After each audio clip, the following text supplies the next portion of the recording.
Middle east में जिस तरीके से तनाव दिख रहा था, खासतौर से ईरान इजराइल के युद्ध को लेकर, उसमें ट्रंप के अपनी बयानबाजी, उसके बाद ट्रंप का कहा गया कि वो झुक गए, उन्होंने अपनी बात रखी जिस तरह से। अमेरिका की जो है उनको ये समझ होनी चाहिए कि हम किस युद्ध में हाथ डाल रहे हैं। जहां इस्लाम मजहब आ जाता है उस युद्ध का अंत करना कठिन होता है। वो जो अंतिम अवस्था तक लड़ेंगे, एक एक आदमी मर जाएगा तब तक लड़ता रहेगा। वो सीज फायर तो एक मजाक बन के रह गया है, चाहे वो कितनी भी बैठ के बातें कर ले, जब तक इजराइल उस पैक्ट में शामिल नहीं होगा क्या कोई उसका मसला, उसका हल निकल सकता है? नहीं निकल सकता है।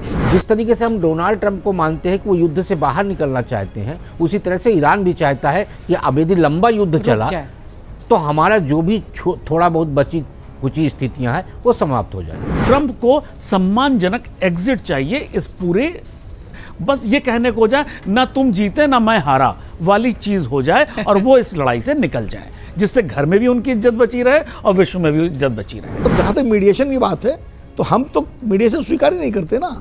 हमने तो कश्मीर में कई बार प्रस्ताव आया, हम कहते नहीं हमारा ये मध्यस्थता का मसला ही नहीं है। तो इसलिए भारत, हाँ हमारी तकलीफ दूसरी है भारत की और भारतीय जनता की कि पाकिस्तान क्यों चौधरी बना हुआ है। जो ट्रंप युद्ध करवा रहे हैं, युद्ध लड़वा रहे हैं और वो नोबेल शांति पुरस्कार चाहते हैं। दुनिया के बड़े बड़े आतंकी हमलों का पनाहगाह, जिसके एबटाबाद में ही 9/11 का सबसे बड़ा गुनाहगार ओसामा बिन लादेन मिला, वो पाकिस्तान शांति की टेबल बिछा रहा है। तो ये तो विरोधाभास और विडंबनाओं का और चोले उड़ने वाला युग है। नमस्कार, स्वागत आप सभी का। आप देख रहे हैं खबरों खिलाड़ी। मैं हूं आपके साथ प्रतीक्षा। मेहमानों से परिचय कराते हैं, फिर जरा मिडिल ईस्ट के तनाव की ओर चलेंगे और भारत पर उसके असर की ओर चलेंगे। अवधेश कुमार जी हमारे साथ हैं, पूर्णिमा त्रिपाठी जी हैं, अनुराग वर्मा जी हैं, राकेश शुक्ल जी हैं, विनोद अग्निहोत्री जी हमारे साथ हैं, अमर उजाला डिजिटल के संपादक जयदीप कर्णिक जी भी हमारे साथ मौजूद हैं। मिडिल ईस्ट का तनाव ऐसा लगा कि शायद थोड़ा शांति की ओर बढ़ रहा है, क्योंकि सीज फायर की बात कही गई 14-15 दिनों के लिए, लेकिन उस पर संशय भी दिखाई पड़ रहा है।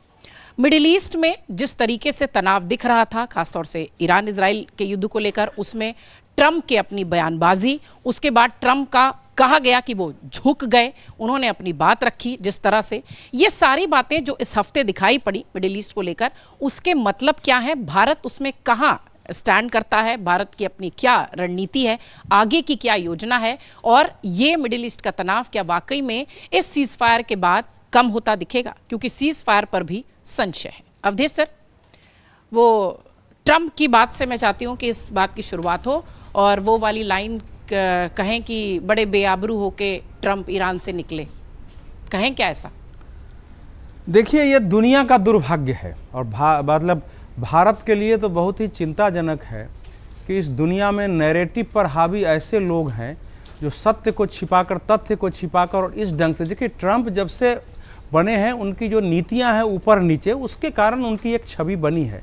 लेकिन पश्चिम एशिया की समस्या, जो कि क्लियर एक मजहब के कट्टरपंथ से उत्पन्न हुआ समस्या है, जो यहूदी समुदाय को ही मानता है, थूकते थे लोग, यहूदियों को देख के उस क्षेत्र में कहीं निकलते थे, उनके शरीर पर थूका जाता था एक समुदाय को। जिन जगह पर हो रहा था, सुनिए, नहीं, तो लीजिए, मैंने ट्रंप से शुरुआत की थी। ट्रंप को किसी ने कहा था कि हमारे यहाँ की पहले समस्या है, सुनिए, यही कह रहा हूं ना, ऐसा आपने जो बोला है हम्म। पश्चिम एशिया पर हम लोग आज से तो नहीं है, जब हम लोग इंटरनेशनल पॉलिटिक्स पढ़ते थे तब से, और 40 सालों में कम से कम पश्चिम एशिया पर 1,000 लेख तो लिखे ही होंगे, डिबेट भी किया होगा। पश्चिम एशिया में ट्रंप के हम समर्थक हैं, विरोधी है वो अलग पक्ष है कि ट्रंप को मैं ये देख रहा हूं कि मुद्दों से भाग नहीं रहा है, भले वो फेल कर जाए कुछ हो, उन मुद्दों में जो समझ में आती है करने की कोशिश करता है वो। देखिए, पश्चिम एशिया में एक चीज बताऊंगा, आपके दर्शकों को समझ में आएगी। ईरान ने इस ऑपरेशन का क्या नाम दिया था? ऑपरेशन फतह-ए-खैबर। क्या किसी को मालूम है कि खैबर फतह क्यों दिया था? आपको पता है? खैबर का युद्ध आज से 1400 वर्ष पहले हुआ था। उसमें यहूदियों के किले को मोहम्मद साहब ने जीतने की कोशिश की। उनके चचेरा भाई जो सियाओं के इमाम हजरत अली, जो उनके दामाद भी थे, वो हजरत अली को कहा जाता कि उन्होंने फतह किया। उसके बाद वहाँ से वो जो है 40 दिन का युद्ध चला था और वहाँ से यहूदियों की पराजय शुरू हुई थी। और इसीलिए आपने कश्मीर से आवाज़ सुनी होगी कि 40 दिन में हमने खैबर फतह किया था और 40 दिन में ईरान ने यहाँ भी फतह हासिल की है। तो एक सोच उस समय से है कि जो खैबर से फतह हुई थी वो अभियान हम लड़ रहे हैं और इसीलिए इसमें जो भी यहूदी के साथ है उस पर हमले करना हमारा अधिकार है, इसीलिए सऊदी अरब पर, संयुक्त अमीरात पर हमले कर रहा है।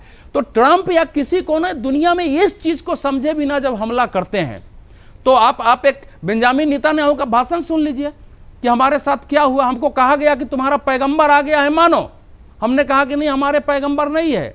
फिर हमको मारा गया, सीरिया में मारा गया, लेबनान में मारा गया, बेबीलोन में मारा गया, सब जगह से हटाया गया। तो इसीलिए कह रहा हूं कि ये जो समस्या है इसको ठीक से समझने की जरूरत है कि जो देश अयातुल्लाह अल खamenei का उस जो इस्लामिक क्रांति है 1979 का, उसका लक्ष्य, घोषित लक्ष्य है कि यहूदियों को और इजराइल को धरती पर रहने का अधिकार नहीं है, यह राष्ट्र नहीं होना चाहिए, घोषित लक्ष्य है वो। अयातुल्लाह खamenei कहते थे कि ये कैंसर ट्यूमर है, इनको खत्म करना पड़ेगा। उसके हिसाब से उस राज्य की पूरी रचना है, दो भाग में, एक पॉलिटिकल रचना है, एक वहाँ का मजहबी रचना है। अगर वहाँ पॉलिटिकल नेतृत्व है तो उसके साथ साथ एक मजहबी नेतृत्व है जिसका पूरा काउंसिल होता है। अगर पॉलिटिकल सुरक्षा है तो बासिस फोर्सेस पुलिस है वहाँ। अगर सेना है तो उसके हिसाब से IRGC है, उसी के हिसाब से बनाया है कि कभी समस्या पैदा हो तो ये सब उसको संभाल सके हैं।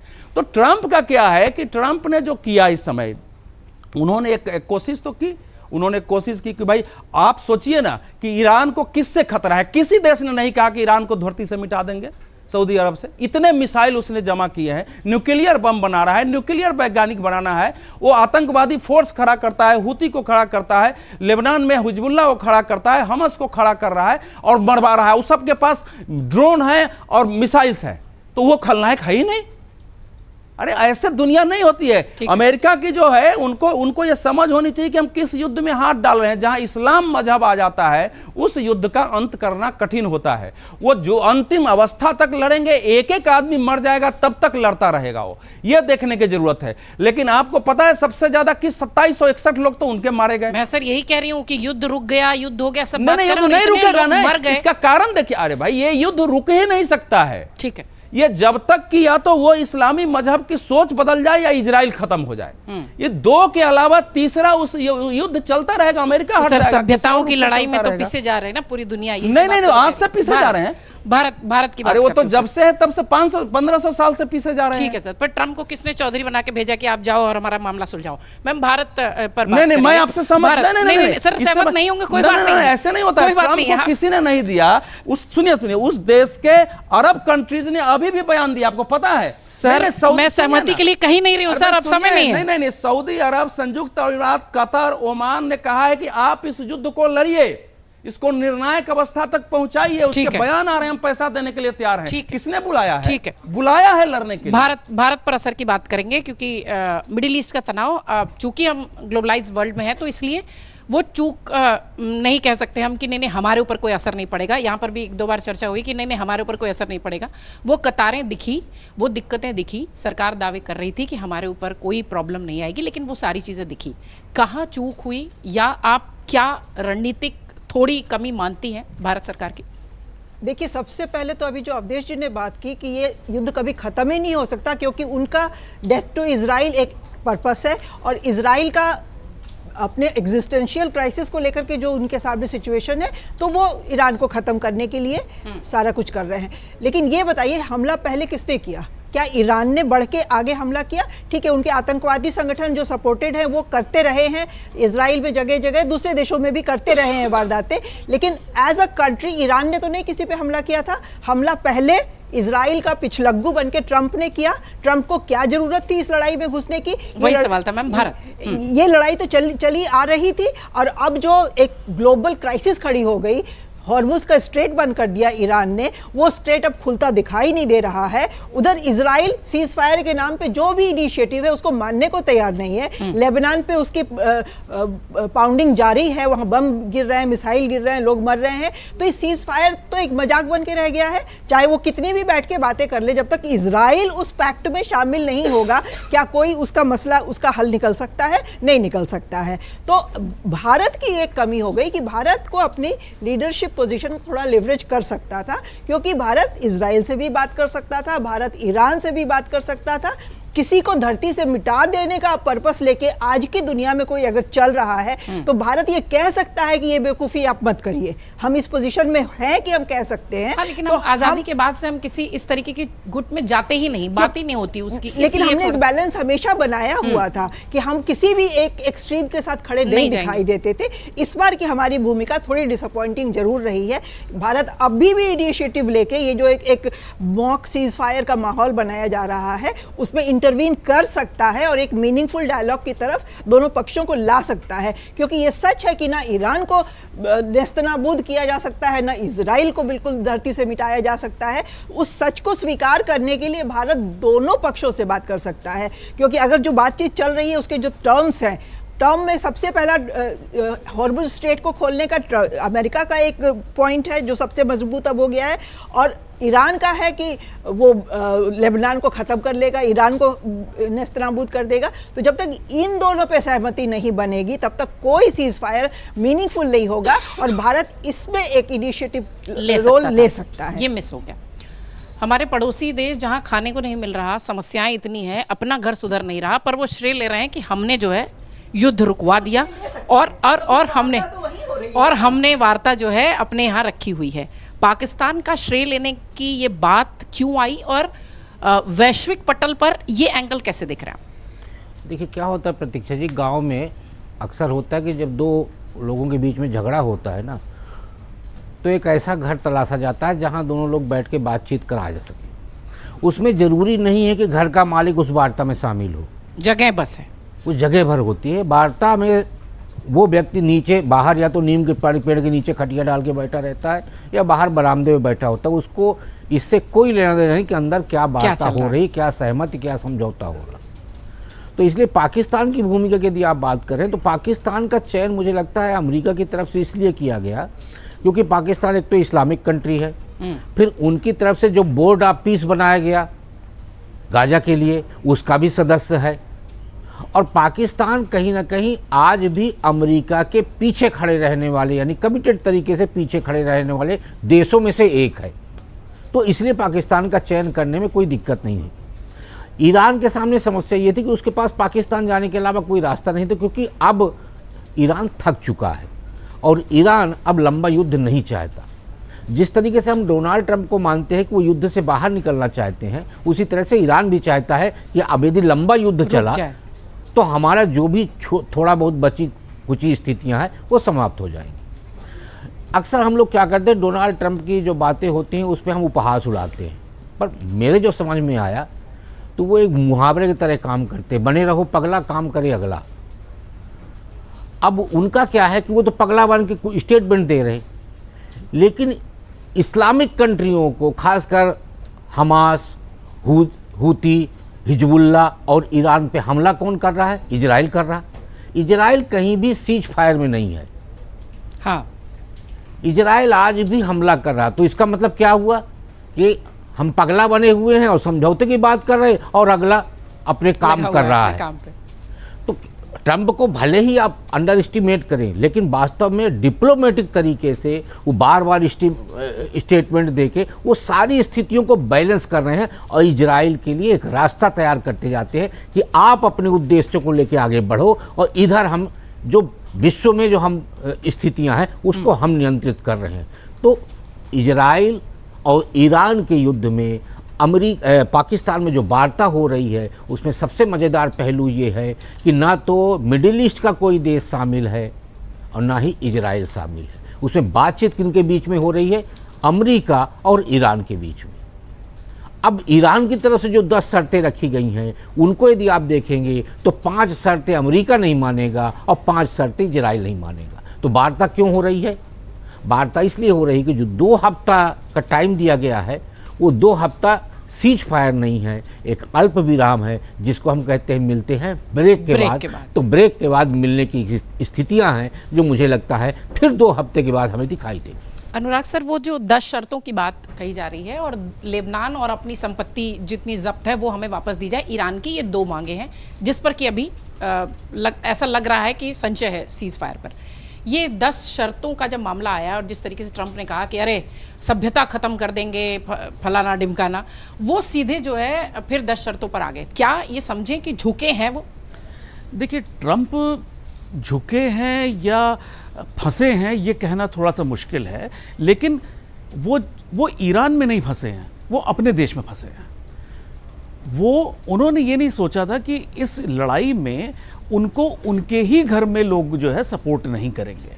वो वहाँ जाके ईरान में जो भी भाई अमेरिका लड़ता रहा है, कोई 2 बड़ी बड़ी लड़ाइयाँ लड़ी हैं, लेकिन यहाँ पे क्या हुआ है, और अमेरिका में अमेरिकन्स ने उन लड़ाइयों का नुकसान देखा है, राष्ट्रपति ने इतना नुकसान नहीं देखा। जॉर्ज डब्ल्यू बुश और उनके पहले से ही वो सारी कहानी मतलब वैसी है। हाँ। अमेरिकन्स ने जो तेल को लेकर जो भी रहे निक्सन के टाइम से, जो अमेरिकन्स ने जो नुकसान उठाया है वो वहाँ के लोगों को पता है, जिसकी वजह से अपने घर में ट्रंप घिर गए हैं। वहाँ पे बहुत सारे ऐसे क्लॉजेज हैं जिसका जवाब, जिसका तोड़ डोनाल्ड ट्रंप के पास नहीं है। तो वो खुद अब इस लड़ाई से निकलना चाहते हैं, जो मेरा आकलन है, जो मुझे लगता है कि वो निकलना चाहते हैं। दूसरी बात क्या है कि इतने बड़े देश हैं, इतनी बड़े आपके खुफिया तंत्र होते हैं, आप ईरान की स्ट्रेंथ को आप कोई देश, देखिए इजराइल को आप छोड़िए, इजराइल तो वो एकदम जैसे मुस्लिम कंट्री का पैटर्न होता है उसी तरह से वो भी लड़ने निकलता है, लेकिन अमेरिका इस तरह से नहीं लड़ता है।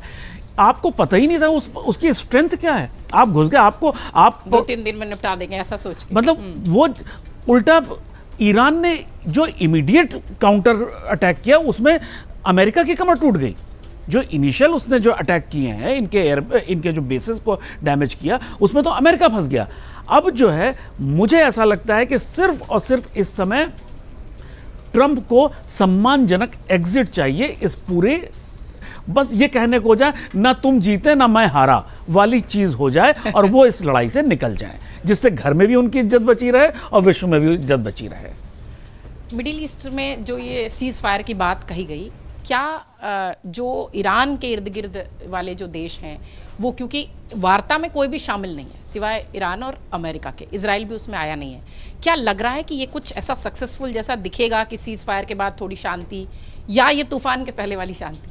ये सब कुछ निर्भर करेगा अमेरिका के रुख पर, क्योंकि अगर लेबनान पे हमले जारी रहे और इजराइल ने युद्ध विराम नहीं माना तो फिर ईरान नहीं मानेगा, और ईरान ने कह दिया है, और वो तो डू और डाई वाली सिचुएशन में है ना। उनको तो लगता है कि ठीक है, अस्तित्व पे संकट है उनके, और अमेरिका अगर इजराइल को रोक लेता है कि भाई बहुत हो गया, अब जो करना तुमने कर दिया, बाकी अब शांत हो, और हमले रुकवा देता है और इजराइल भी रुक जाता, तो ये युद्ध विराम चलेगा।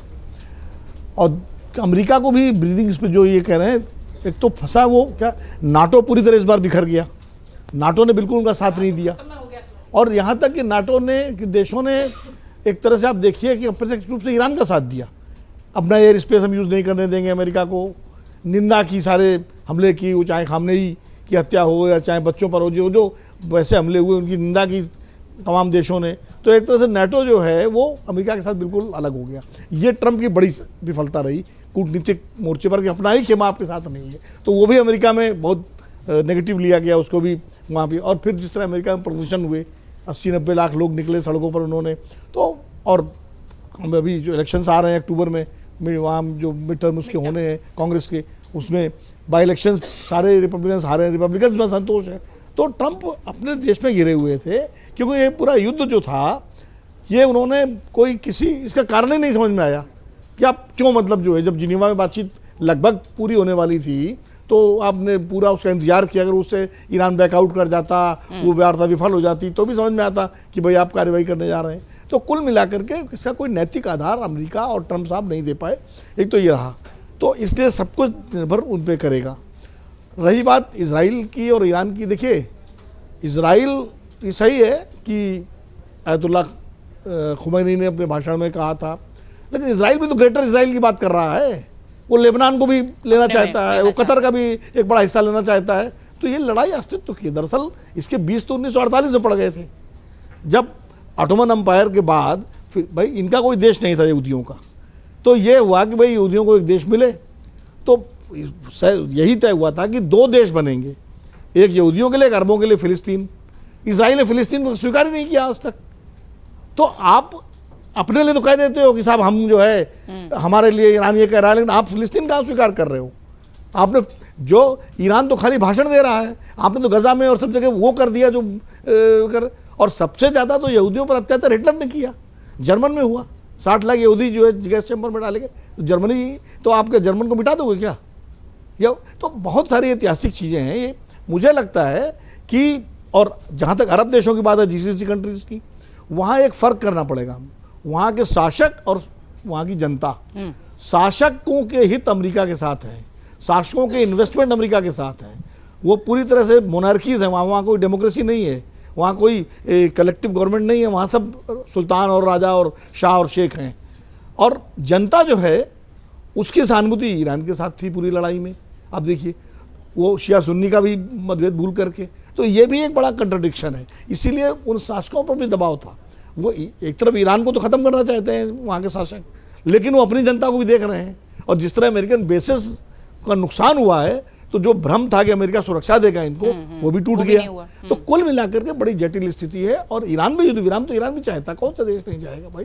बर्बादी तो वहाँ भी हो रही है, वहाँ भी। तो अगर अमेरिका चाहे तो युद्ध रुके, अमेरिका चाहेगा तभी युद्ध विराम सफल होगा। ये ठीक। सर ये सीज फायर की बात जी रह गया था। देखिए मुझे लगता है कि शुरू में जरूर जो थोड़ी बहुत जो भी चूक हुई हो, लेकिन भारत ने बाद में बहुत सही तरीके से कोर्स करेक्शन किया।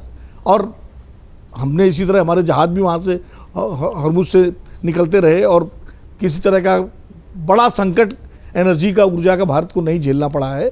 तो मुझे लगता है कि कहीं ना कहीं भारत ने कुल मिलाकर के अपनी एक भूमिका जो है दुरुस्त कर ली, प्रॉपर। और जहाँ तक मीडिएशन की बात है, तो हम तो मीडिएशन स्वीकार ही नहीं करते ना।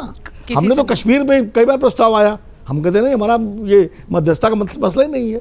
तो इसलिए भारत, हाँ हमारी तकलीफ दूसरी है भारत की और भारतीय जनता की, कि पाकिस्तान क्यों चौधरी बना हुआ है। हाँ सर, वो मेरी भी दिक्कत वही। मतलब आप भारतीय जनता नहीं हो क्या? आप, हम तो, मैं अपनी अकेले विनोद अग्निहोत्री की बात नहीं कर रहा हूँ, मैं भारत के लोगों की बात कर रहा हूँ कि भाई जो जिसको हम मानते हैं कि फेल्ड स्टेट है, जिसको हम मानते हैं कि आतंकवादी अड्डों को पनाह देने वाला राज्य है, देश है, उसको ट्रंप ने इतना चढ़ा दिया कि उसको चौधरी बना दिया। अरे ये बता रहे हैं कि हमने रुकवा दिया। ये वार्ता आप फ्रांस में कर लेते, ये वार्ता आप लंदन में कर लेते, जिनीवा में कर लेते, कतर में कर लेते, कहीं और कर लेते। चलिए अरब कंट्रीज में नहीं कर सकते थे, लेकिन तो ये जो ट्रंप ने चढ़ाया है जनरल मुनीर को और पाकिस्तान को, ये भारत के लिए आखरने वाली बात। समय बिल्कुल नहीं, बहुत छोटा सा तुलना की विनोद जी, मैं थोड़ा सा उससे डिसएग्री कर रही हूँ। कश्मीर हमारा इंटरनल मामला है, दो देशों के बीच का मामला नहीं है। हम नहीं मानते हैं कि कश्मीर का कोई भी हिस्सा पाकिस्तान को लेजिटिमेटली बिलोंग करता है। और ये दो देशों के बीच में, दो सभ्यताओं के बीच का मामला है, जिसमें कि तीसरा देश कूद के अपनी चौधराहट इस्टेब्लिश करने की कोशिश कर रहा है। तो थोड़ा अलग है ये। इस हफ्ते सीज फायर की बात और जो 14 दिनों की बात कही गई, ये आप देख रहे हैं मतलब वाकई में शांति सॉल्यूशन की ओर है या पॉलिटिकल पॉज जैसा है, जैसा कि ब्रेक के बाद कही जा रही थी? दो तीन प्रतीकों से समझने की कोशिश करते हैं युद्ध में क्या हो रहा है। जैसे अभी राकेश जी ने भी कहावत कही, तो एक कहावत है ना कि आए थे हरिभजन को रोटन लगे कपास। तो आए थे ईरान पर हमला करके रेजिम बदलने और गले पड़ गया हुर्मुज। सभ्यता बदलने वाले थे, तो नमाज छुड़ाने गए थे और रोजे गले पड़ गए। तो ऐसे ही होता है कि गए कुछ और करने। तो अब हुर्मुज जो चीज़ है ना, उसके पास, ईरान के पास परमाणु बम है कि नहीं हमको पता नहीं, लेकिन उसका परमाणु बम हुर्मुज है। वो हुर्मुज है जो अभी शांति की वार्ता पर जो बैठे हुए हैं लोग, उसके बावजूद उनके माथे पर चिंता की लकीरें इसलिए कि उसमें जो बारूदी सुरंगें बिछी हैं वो ईरान ने बिछा तो दी, उसको हटाना नहीं आती है। तो अगर वो शांति वार्ता के बाद हुर्मुज खुल भी गया तो उसने चेतावनी IRGC ने जारी कर दी है कि हमने तो गुस्से में आके और सबको जहाज़ों को रोकने के लिए नीचे बारूदी सुरंगें बिछा दी समंदर में। ईरान ने भी कह दिया कि इनका बिछाने की टेक्निक है, ढूंढकर हटाने की टेक्निक ही नहीं है। तो वो हुर्मुज, ये हुर्मुज का जिक्र मैं शुरू में प्रतीकों को बयान करते वक्त इसलिए कर रहा हूं कि अगर हुर्मुज बीच में नहीं होता तो जैसे रूस और यूक्रेन 4 साल से लड़ रहे हैं, लड़ने तो दुनिया को बहुत ज़्यादा फर्क नहीं पड़ा। दुनिया उस युद्ध के साथ जीना सीख गई। इजराइल अपने 2022-23 के हमलों के बाद जो 7 अक्टूबर को हुआ, उसके बाद से लगातार वो हमले कर रहा है गजा पर और हमास से निपटने की कोशिश कर रहा है। दुनिया कह रही लड़ने दो इनको आपस में। ऐसे ही ईरान पर हमले होते रहते, लेकिन दुनिया की सबसे बड़ी महाशक्ति अमेरिका और इजराइल मिलकर उस पर हमले कर रहे हैं और दुनिया देख रही थी। लेकिन अगर लोगों के घरों में गैस के सिलेंडर खत्म हो रहे हैं, उर्वरक का, खाद का संकट हमारे सिर पर खड़ा हुआ है, तो ये 15 दिन का जो युद्ध विराम आया वो आना था और उसके पीछे बहुत सारे कारण हैं। एक बहुत अच्छा लेख हमारे यहाँ अमर उजाला में ही संपादकीय पृष्ठ पर कल छपा था, जो डिजिटल पर भी, उसमें बहुत अच्छी लाइन थी, आप युद्ध को चाहते हैं या नहीं चाहते हैं इससे फर्क नहीं पड़ता, कई बार युद्ध आप तक पहुंच जाता है, आप युद्ध तक पहुंचे नहीं पहुंचे, युद्ध आपको चाह लेता है, युद्ध आपको ढूंढ लेता है। तो जिसके घर में चाय नहीं बन रही है वो युद्ध को चाहे ना चाहे ना, युद्ध ने तो उसको ढूंढ लिया ना, इसलिए वो युद्ध का दुष्परिणाम है। वार्ता पाकिस्तान में क्यों हो रही है, इसके बहुत सारे तर्क आए। एक बड़ा तर्क ये भी है ना कि वो ट्रंप जो पहले व्यापारी है और बाद में राजनेता है, उसने अभी पाकिस्तान में इस्लामाबाद में ही बिटकॉइन के लिए बहुत बड़ा इन्वेस्टमेंट किया हुआ है, और उस बिटकॉइन को चलाने के लिए उसको पाकिस्तान की छवि चमकाने की भी तो जरूरत है ना। और जो लोग एक समझते हैं कि इस वार्ता में इजराइल शामिल नहीं है, वो ये भूल जाते हैं कि जेराड कुशनर इस बैठक में शामिल है। जेराड कुशनर का क्या लेना देना है, जेराड कुशनर का इस शांति वार्ता से क्या लेना देना है? असल में तो बहुत बड़ी भूमिका युद्ध के शुरू करने में उनकी है, और इसीलिए वो वहां टेबल पर बैठे हुए हैं।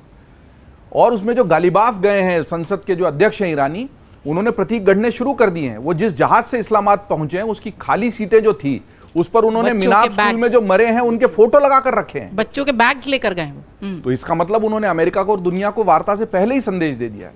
तो इन सारे प्रतीकों को जब हम जोड़ते हैं तो हमको ये समझ में आता है कि ये युद्ध इस आधुनिक दुनिया के लिए सबसे बड़ा नासूर है, और लोगों के घरों में अगर चूल्हे नहीं जल रहे हैं तो इस युद्ध में किसी का भी पक्ष सही या गलत हो, सबसे पहले इस युद्ध का रुकना जरूरी है। बहुत सारी बातें हैं, सभ्यता का संघर्ष आज का नहीं है, सदियों का है, पर क्या उस सभ्यताओं के संघर्ष में सारी मानवता को झोंक कर हम अभिशप्त कर दें कि वो अपने दिन रात और मेहनत की कमाई को नहीं वो कर पाए? आप कौन सी दुनिया गढ़ना चाहते हैं? होगा यहूदियों और अरबों का बहुत सदियों पुराना संघर्ष, और एक दूसरे को मारने की उन्होंने कस्में खाई थी, और वो आपस में लड़ मरते तो शायद दुनिया कहती बुरा हुआ, लेकिन चलो हम क्या कर सकते हैं। हाँ। पक्षधरता करते वक्त हमें यह भी समझना चाहिए कि ये युद्ध आजकल वैसा नहीं है कि वो दोनों आपस में लड़ रहे हैं और लोग तमाशा देख रहे हैं या ताली पीट रहे हैं। असर आ रहा है सब कुछ। जब उस युद्ध की आग मेरे घर के चूल्हे तक पहुंचेगी तो वो मुझे प्रभावित करेगी। अब ये तो विरोधाभासों और विडंबनाओं का वैसे भी समय है। जो ट्रंप युद्ध करवा रहे हैं, युद्ध लड़वा रहे हैं, और वो नोबेल शांति पुरस्कार चाहते हैं। दुनिया के बड़े बड़े आतंकी हमलों का पनाहगाह, जिसके एबटाबाद में ही 9/11 का सबसे बड़ा गुनाहगार ओसामा बिन लादेन मिला, वो पाकिस्तान शांति की टेबल बिछा रहा है। तो ये तो विरोधाभास और विडंबनाओं का और चोले ओढ़ने वाला युग है। इसमें चोलों के पीछे की सच्चाइयां जानने के लिए बहुत सारी कवायद लगती है, बहुत सारी कसरत लगती है, लेकिन ये युद्ध दुनिया को वहां ले जा चुका है जहां से इसका नहीं, अगर ये नहीं रुकता है तो बहुत। अब आप सोचिए ना, अगर मान लो शांति वार्ता हो भी गई तो बारूदी सुरंगों के लिए तो अमेरिकन आर्मी को या एक्सपर्ट्स को उतारना पड़ेगा, तब वो होर्मुज की बारूदी सुरंगें हटेगी। और जो पूर्व यहाँ के राष्ट्रपति थे रशिया के, उन्होंने कहा भी है कि मेदवेदेव ने, दमित्री मेदवेदेव ने, उन्होंने कहा है कि ये जो होर्मुज है ये ईरान का नया परमाणु बम है, और उसकी ताकत दुनिया देख चुकी है। जब लोगों को गैस तेल के लाले पड़ गए, एक बार बंद किया। मुझे लगता है कि शांति वार्ता होनी चाहिए, वो पाकिस्तान में हो या कहीं भी हो, और उसके बाद अगर सचमुच युद्ध रुक जाए तो बहुत अच्छी बात है। हालांकि सभी ने जो संकेत दिया है, और राकेश जी तो कह ही रहे हैं ब्रेक के बाद, हम उम्मीद ही कर सकते हैं कि ये ब्रेक नहीं होके सचमुच का युद्ध विराम हो, फुल स्टॉप। और इन उम्मीदों से ही हम कोशिश कर सकते हैं कि इस तरह के युद्ध हमारी विकास की गति को, दुनिया की विकास के पहियों को नहीं रोके। मिडिल ईस्ट का तनाव सीज फायर, या जैसा कि हमारे वरिष्ठ पत्रकारों ने कहा कि पॉज के दौर में तो है, लेकिन उम्मीद हम यही करते हैं कि ये फुल स्टॉप में बदल जाए, क्योंकि युद्ध किसी भी चीज़ का समाधान नहीं हो सकता। बहुत शुक्रिया आप सबका खबरों खिलाड़ी देखने के लिए। आप तमाम मेहमानों का भी बहुत शुक्रिया।